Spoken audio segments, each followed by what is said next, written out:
दोस्तों, मैं अविनाश पाठक अपने YouTube चैनल हैप्पी कंपाइलर में आप सारे लोगों का स्वागत करता हूं। दोस्तों, मैं आज फिर से एक टॉपिक लेकर के आपके सामने आया हूं जो मैं ऑलरेडी डिस्कस कर चुका हूं, जो है कि है वाइड एंड नॉन वाइड। बहुत सारे लोगों ने मुझसे पूछा कि वाइड एंड नॉन वाइड का कॉन्सेप्ट उन्हें अच्छे से क्लियर नहीं हो पा रहा है। कब कोई फंक्शन को वाइड कहते हैं, कब नॉन वाइड होता है, कब नन रिटर्न करता है हमारे आउटपुट में। तो मैं सारी कन्फ्यूजन्स को दूर करने के लिए आज एक और वीडियो लेकर के आपके सामने हाजिर हूँ। तो आज मैं आपको बताने वाला हूँ, प्रैक्टिकली डेमोन्स्ट्रेट करके एक स्टेप को मैं आज क्लियर करने वाला हूँ। तो मैं आपसे चाहूँगा कि आप इस वीडियो को लास्ट तक देखें और अपने कॉन्सेप्ट को पूरा क्लियर करें। अगर फिर भी आपको कोई डाउट रहती है तो प्लीज़ मुझे कमेंट करें। तो चलिए स्टार्ट करते हैं आज की टॉपिक। तो मैं आपके सामने सबसे पहले एक नॉन वाइड फंक्शन लिखने वाला हूँ। तो चलिए, ये मैंने लिख दिया नॉन वाइड फंक्शन। ये क्या हमारा हैश से जो चीज़ें स्टार्ट होती है उसको हम लोग कमेंट कंसीडर करते हैं। ठीक है, तो कमेंट है नॉन वाइड फंक्शन। तो नॉन वाइड फंक्शन में मैं करता हूँ डेफ, यहाँ पे ले लिया मैं सपोज शो नाम का एक फंक्शन। तो नॉन वाइड कहने का मतलब मैंने आपको बताया था वैसे फंक्शन जो कि पैरामीटर एक्सेप्ट करते हैं, पैरामीटर होता है जिन फंक्शनों में, वो नॉन वाइड होता है। ठीक है, तो x, y ये शो हो गया। नीचे यहाँ पर मैं आता हूँ, आने के बाद में यहाँ पर हम लोग क्या कर देते हैं, यहाँ पे मैं आपको z equals to x plus y. ठीक है, अब क्या देखिए, मैंने आपको बताया था कि जब भी आप इस तरीके की चीजें यूज करेंगे, जैसे z equals to x plus y, तो यहाँ पर क्या हो रहा है कि z है एक वेरिएबल है जो इन दोनों नंबर्स का सम कर रहा है। तो जब भी कोई भी अगर वेरिएबल सम करता है, मतलब कि कुछ भी अगर स्टोर करता है, तो उसे हमें मेन पार्ट में रिटर्न करना पड़ता है। ठीक है, अब पहले मैं प्रोग्राम लिख लेता हूँ, फिर मैं आपको समझाता हूँ, सबसे बेटर वो होगा। रिटर्न z में यहाँ पर कर दिया। अब हम लोग इधर आते हैं, यहाँ पर आने के बाद में दो वेरिएबल ले लेते हैं। Suppose a equals to integer input enter a number, और सेम इस तरीके से इस चीज़ें को पूरी कॉपी करके मैं नीचे कर देता हूँ b equals to integer input enter number. अब क्या करते हैं, अब इसे हम लोग डायरेक्टली, अब दो तरीका होता है लिखने का हमारे पास में। मैं पहला तरीका पहले डिस्कस करने जा रहा हूँ। देखिए, ध्यान से देखिएगा इन लाइनों को।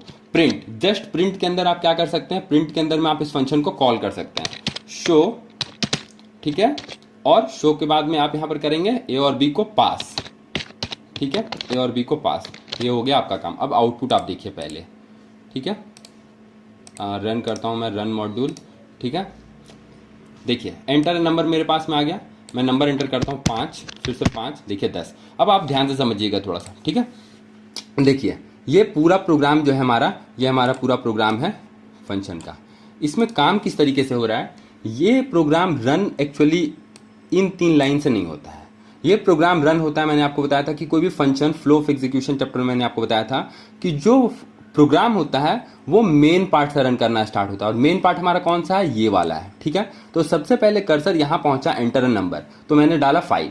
फिर मुझे मिला एंटर नंबर, मैंने डाला 5। अब देखिए इस शो फंक्शन को मैंने यहां पर क्या, 5 और 5 इसकी दोनों की वैल्यू बन गई। इस ए की भी वैल्यू 5 और बी की भी वैल्यू 5 हो गई। ठीक है, अब जो कि ये शो नाम का एक फंक्शन है, कॉल हुआ है, तो जब भी फंक्शन कॉल होता है तो ये पार्टिकुलर अपने करेस्पॉन्डेंट डेफिनेशन के पास पहुंचता है। तो ये शो डायरेक्टली अपनी वैल्यू को लेकर के यहां चला गया, और इस ए का वैल्यू क्या हुआ, एक्स का वैल्यू बन गया, और ये बी की वैल्यू जो है वो वाई की वैल्यू बन गई। क्लियर? ठीक है, मतलब ये एक्स और वाई का वैल्यू जो हो गया वो हो गया 5 और 5। ठीक है, ये दो लाइन आप समझ गए, 5 5 हो गया। अब देखिए z equals to x plus y, मतलब कि ये 5 और 5 आपस में क्या हो गए, आपस में दोनों नंबर ऐड हो गए। तो 5 प्लस 5 इक्वल्स टू हमारे पास में आउटपुट आ गया 10, जो कि z के अंदर स्टोर हो गया, इस z के अंदर में स्टोर हो गया। ध्यान से समझिएगा, इस z के अंदर में स्टोर हो गया।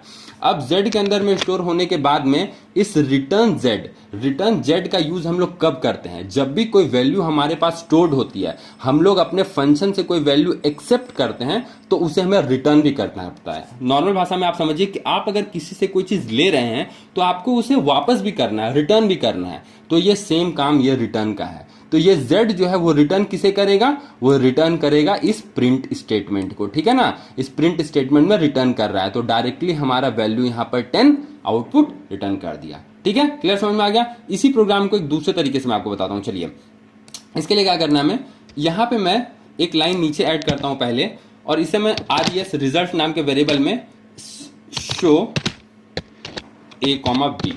देखिए ये एक दूसरा तरीका है हमारे पास। ठीक है ना, इस दूसरे तरीके और पहले तरीके में डिफरेंस क्या आता है, अभी आपने जब भी जैसे ही अभी आपने इस फंक्शन को यूज किया आरईएस, तो ये z जो रिटर्न स्टेटमेंट है ना, पहले प्रिंट के पास जा रहा था डायरेक्टली, अभी प्रिंट के पास ना जा करके ये डायरेक्टली पहुंचेगा इस आरईएस के पास। ठीक है, इसकी वैल्यू जो z में वैल्यू स्टोर्ड है वो आरईएस के पास आई। अब आरईएस के पास आने के बाद अगर आप अभी इस स्टेटमेंट को एग्जीक्यूट करते हैं, रन करते हैं, तो देखिए क्या होगा।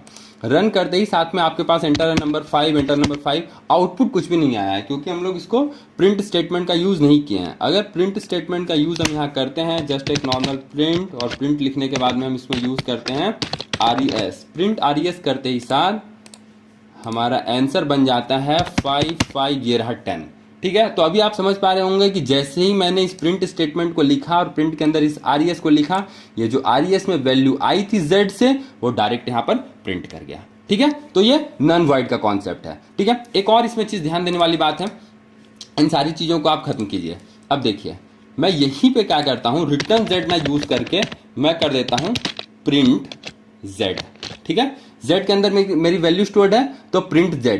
ठीक है, तो देखिए अब ये प्रिंट z स्टेटमेंट कहने का मतलब हो गया कि ये फंक्शन हमें कुछ रिटर्न नहीं करने जा रहा है। ठीक है, कोई भी चीज ये फंक्शन रिटर्न नहीं कर रहा है। तो जो कि फंक्शन कोई भी चीज रिटर्न नहीं कर रहा है, तो इसका मतलब कि आपको इसको किसी वेरिएबल में कैच भी करने की जरूरत नहीं है। ठीक है, पहला बात कि किसी वेरिएबल में आपको इसको कैच करने की जरूरत नहीं है। और अगर आप कैच कुछ करेंगे ही नहीं तो आप प्रिंट क्या करेंगे। ठीक है, यहाँ पे प्रिंट आप यूज नहीं करेंगे, जैसे जो कि अगर यहां से हमारे पास रिटर्न आता था यहां पर कुछ, तब तो हम लोग प्रिंट करते थे ना। अभी क्या हो रहा है, हमारे पास यहाँ रिटर्न आ ही नहीं रहा है, रिटर्न कीवर्ड है ही नहीं। ये क्या कर रहा है, ये ऑटोमेटिकली खुद से ही बोला कि मैं यहाँ पर प्रिंट करके वैल्यू दे दूंगा, आप जस्ट मुझे फंक्शन को कॉल करके वैल्यू मुझ तक पहुंचाओ। तो अब यहाँ पर a की वैल्यू x के पास और b की वैल्यू y के पास पहुंचेगी और नीचे बस फंक्शन कॉल रहेगा। अब देखिए इसको रन करके दिखाता हूं आपको। चलिए रन स्टेटमेंट का यूज करते हैं, रन मॉड्यूल। देखिए एंटर नंबर 5, एंटर नंबर 5, ये रहा 10 आपके पास, आंसर अब भी आ रहा है मेरे पास में। ठीक है, तो आप समझ रहे हैं, तो ये भी एग्जांपल है हमारा एक नन वॉइड फंक्शन का, सॉरी वॉइड फंक्शन का, क्योंकि ये फंक्शन आपको कुछ रिटर्न नहीं कर रहा है। तो आपको समझना यही है कि जब भी हमारा फंक्शन कुछ रिटर्न करता है तो हमारा वो void function non void function कहलाता है, और अगर वो कुछ रिटर्न नहीं कर रहा है तो वॉइड फंक्शन कहला रहा है। ठीक है, अब बढ़ते हैं वॉइड फंक्शन के एग्जांपल की तरफ। आई होप आप बहुत क्लियरली समझ चुके होंगे इस एग्जांपल्स को, कोई भी डाउट नहीं होना चाहिए इसमें आपको। तो ये भी एक एग्जांपल जो हमारा ये नन वॉइड का नहीं है, सॉरी ये एग्जांपल जो होगा ये वॉइड का हो गया, क्योंकि ये रिटर्न नहीं कर रहा है यहाँ पे ना। ठीक है, अब हम लोग बढ़ते हैं अगले वॉइड की तरफ। सिंपल सी चीजें से मैं आपको बताऊंगा। सपोज डेफ सो, पहले आपको समझना है कि वैसे फंक्शन को वॉइड बोला जाता है जबकि हमारे पास में आर्ग्यूमेंट का सेक्शन जो होता है वो ब्लैंक होता है, कोई भी आर्ग्यूमेंट कोई भी पैरामीटर यहां पर नहीं हो, इसका मतलब कि वो वॉइड फंक्शन है। ठीक है, पहली चीज। दूसरी चीज क्या आती है हमारे सामने कि इसके सामने अगर हम लोग यहाँ तो नॉर्मल सा मैं स्टेटमेंट यूज करूंगा यहाँ पर, सपोज प्रिंट हेलो।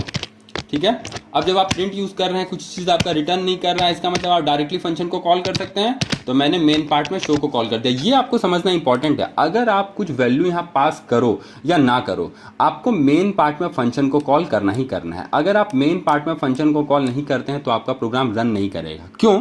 क्योंकि मैंने आपको बताया ना कि ये जो चीज है ये एक्चुअली रन करता ही नहीं है हमारा कंपाइलर, इंटरप्रेटर। हमारा इंटरप्रेटर इस लाइन में पहुंचेगा, इस लाइन को वो रन करेगा, और जैसे ही उसे शो मिलेगा तब वो यहां से उठ करके यहां पर जाएगा, वरना वो इस लाइन को देखेगा भी नहीं। समझ पा रहे हैं आप? ठीक है, तो चलिए बढ़ते हैं आगे। तो देखिए यहाँ पर क्या हो रहा है, यहाँ पे हो रहा है डेफ शो प्रिंट। अब नॉर्मल साइज से रन करके देखेंगे अगर, ये देखिए हमारे सामने आ गया हेलो आंसर। ठीक है ना, हेलो आउटपुट आ गया हमारे पास में। थोड़ा सा चेंजेस करता हूँ मैं, इस हेलो के साथ मैं नीचे यूज कर देता हूँ रिटर्न। रिटर्न मैंने लिखा था एक लाइन वॉइड फंक्शन में, अगर आपने वीडियो नहीं देखा तो प्लीज पहले उसे देखें कि वॉइड फंक्शन मे और may not return a value. तो मे रिटर्न अ वैल्यू ये वाला हो गया, मे नॉट इसके पहले वाला हो गया। तो लेकिन यहां पर क्या है कि रिटर्न तो करेगा, लेकिन जब इसने कुछ लिया ही नहीं, इस पार्ट में ये कुछ लिया ही नहीं है, तो ये रिटर्न क्या करेगा, तो रिटर्न ब्लैंक करेगा, रिटर्न जीरो, मतलब कुछ भी चीज रिटर्न नहीं करेगा, जस्ट रिटर्न कीवर्ड आपको लिख देना है। अब देखिए रन मॉड्यूल आ रहा है हेलो हमारे सामने। ठीक है, कुछ भी हमें करने की जरूरत नहीं है, जस्ट नॉर्मली ये हेलो काम करना स्टार्ट कर दिया है, आ गया हेलो हमारे पास में।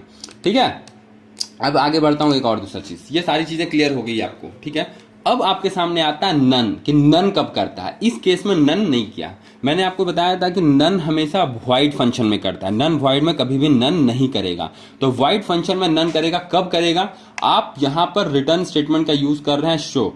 तो एक तरीका होता है कि जब आप रिटर्न करते हैं तो आपको उसको किसी वेरिएबल में कैच करना होता है। जैसे लास्ट वाले एग्जांपल में मैंने किसी वेरिएबल में मुझे कैच करने की जरूरत नहीं थी। ठीक है, तो यहां पर देखिए a इक्वल्स टू शो अगर आप करते हैं और आप इसी को नीचे जाकर के प्रिंट ए कर देते हैं, ठीक है। तो प्रिंट ए करते ही साथ आप जैसे ही रन करेंगे ना, ये देखिए डिफरेंस, पहले में आ रहा था सिर्फ हेलो, अभी दूसरे में आ रहा है नन भी साथ में।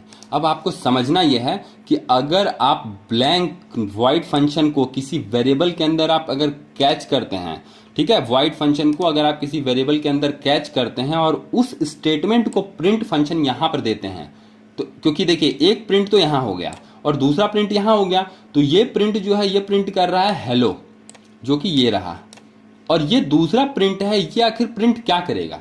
ए तो कुछ है ही नहीं, रिटर्न स्टेटमेंट क्या रिटर्न देगा? इसे कुछ भी रिटर्न नहीं दे सकता ना, क्योंकि इस ए के अंदर वैल्यू कहां से आता था? रिटर्न से आता था। तो ये कुछ भी वैल्यू नहीं देगा, तो कुछ भी नहीं दे करके जो कंपाइलर होता है हमारा वो नन रिटर्न करता है, ठीक है। आई होप आप बहुत क्लियरली आप समझ चुके होंगे, अब आपके मन में कोई भी डाउट नहीं होगा। लेकिन अगर फिर भी आपके मन में कोई भी डाउट होता है, प्लीज मुझे कमेंट करके पूछें, या आप कॉल करके आप जैसे चाहे मुझे पूछ सकते हैं। बहुत ही सिंपल सा तरीका है समझने का, और अभी भी जिनको डाउट हो रहा हो प्लीज कमेंट करें प्लीज। और thank you for watching guys. और आप लोग लास्ट वीडियो एक और मैं लेकर के आ रहा हूं आपके सामने, मैंने जैसे आपको बताया था उसमें सारे एग्जांपल्स को डिस्कस करने वाला हूं मैं। थोड़ा लंबा होगा वीडियो, लेकिन आप उसे प्लीज लास्ट तक देखिएगा ताकि बहुत अच्छे से क्लियरली आपको सारे एग्जांपल समझ में आए। और वो सारे उसमें मैं उन क्वेश्चंस को डिस्कस करूंगा जो प्रोबेबली बोर्ड एग्जाम्स में पूछे जाते हैं।